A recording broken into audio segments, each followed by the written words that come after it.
Hi, you've clicked on to today's tropical tidbit for Saturday. Very busy day in the Atlantic today.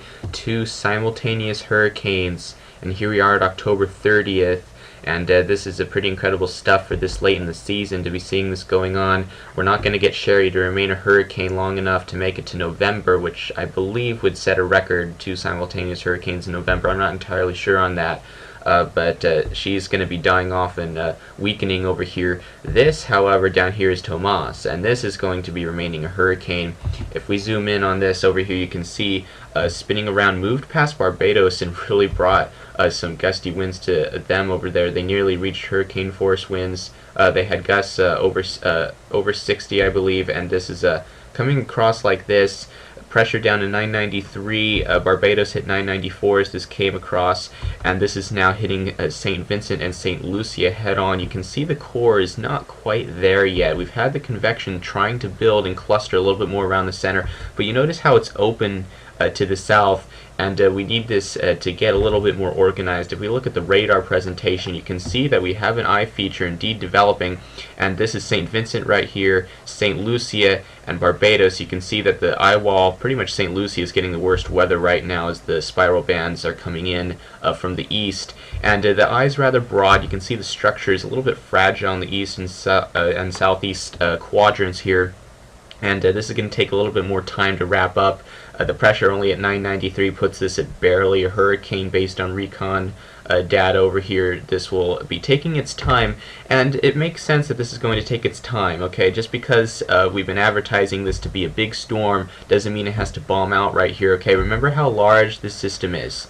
Very impressive storm for late October going into November over here, and this is going to, large storms take their time to wind up. The center was very broad yesterday, but you can see in the opening in the clouds here how tight it has become, and this has done nothing but organized and gotten better in organization and presentation today, and I expect it to continue to do so. Eventually it will strengthen. I like the Hurricane Center's idea of keeping this a Cat 1 for the time being, and then eventually ramping it up to a 2 and a 3 down the road over here.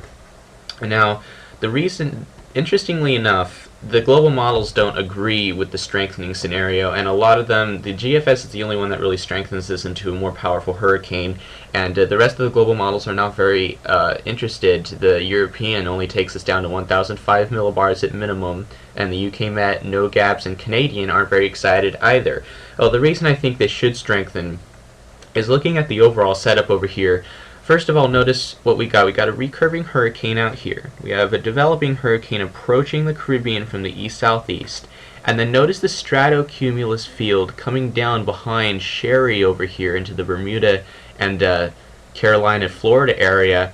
And this is representing cool and dry air coming down in the trough here. And I was like, well, when I saw this, I was like, well, wait a minute. I've seen this before. I really have. Earlier this season, I saw this. Where do you think we saw this before? This setup, let's go back to August 29th. Look at this. Can you guess who this is? This is Danielle, Hurricane Danielle, back on August 29th, recurving out, Category 1 hurricane. Hurricane Earl, coming out of the east-southeast into the Caribbean, Category 1 hurricane at this time. Notice the big ridge over the United States, trough, recurving the hurricane. We go to today. Here's Sherry, Cat 1 hurricane.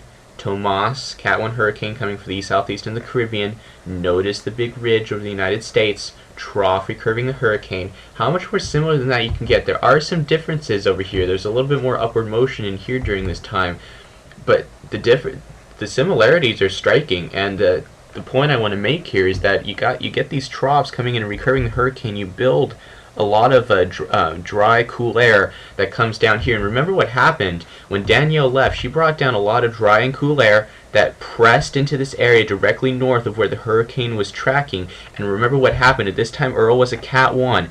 As soon as Danielle lifted out, what this did is it allowed the ridge to balloon to the north of the storm over here and enhance ventilation, and then the cool and dry air from the sinking air to the north of the storm, the subsidence created a feedback where it focused the upward motion to the south where the hurricane was, and we had Earl go from a Cat 1 to a Cat 4 very fast during this time frame. And the same kind of setup you can see here. Here's Tomas Alright, the hurricane is leaving, and it already has a nice anticyclone over it, but this is going to continue to be able to balloon over here a little bit ahead of the storm, and the dry, cool air that's coming down here is going to focus the upward motion down here where the hurricane is, and that's why I think this should indeed deepen and probably become a major hurricane in this area in a few days, and this is really going to be a situation that needs to be watched closely.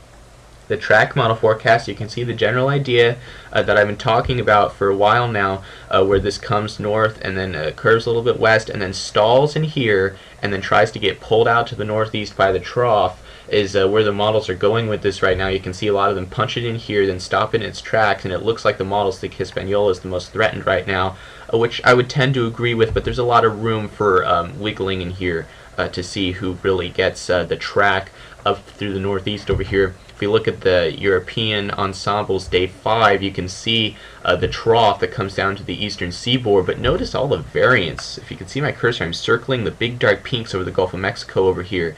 This is a lot of variance. This is indicating the ensemble members disagreeing with each other vigorously, and you can see this is a fragile pattern where the model is disagreeing with itself over exactly what to do with the trough over here. You can see the European sort of digs a short wave in here and then brings in another trough to try to phase with it, but you see all the amplitude over here south of Alaska, and this sort of favors a pretty strong trough over the eastern seaboard for a time, and I sort of like the Canadians' idea better, of more of a cleaner trough, if you will. If we got to the same time frame on the Canadian ensembles, look at how much cleaner of a trough that fits this better over here, that dives in here right into the Gulf, brings this right down in. Notice the baroclinic low forming off of Jacksonville over here, and then notice where the hurricane is.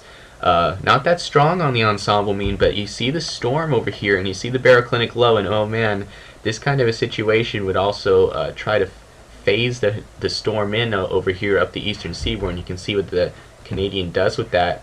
Phases it into a nor'easter over here as the trough digs in, and this is a situation that will have to be kept an eye on for the eastern seaboard folks as well. No direct hurricane impacts on the southeast United States coastline, but we could certainly get the storm phasing into the baroclinic low that develops down here and try to wind up this situation. The European and the GFS don't really show that, but if we get a cleaner trough to come down more in line with what's out in the Pacific, get something to dig in over here at the ridge in between, you could definitely get the low here in the tropical system and training in, and this could be something to watch over there as well. So the moral of the story, we got a very, very impressive storm for this time of year coming into the Caribbean, already bringing very nasty weather to the southern half of the Antilles Islands right now, and we have a pattern to the north of it that has strengthened storms before this year, and look at the anticyclone around this. Very impressive bubble of heat coming to the Caribbean. As this comes across, you're going to see this wind up and I think become a major hurricane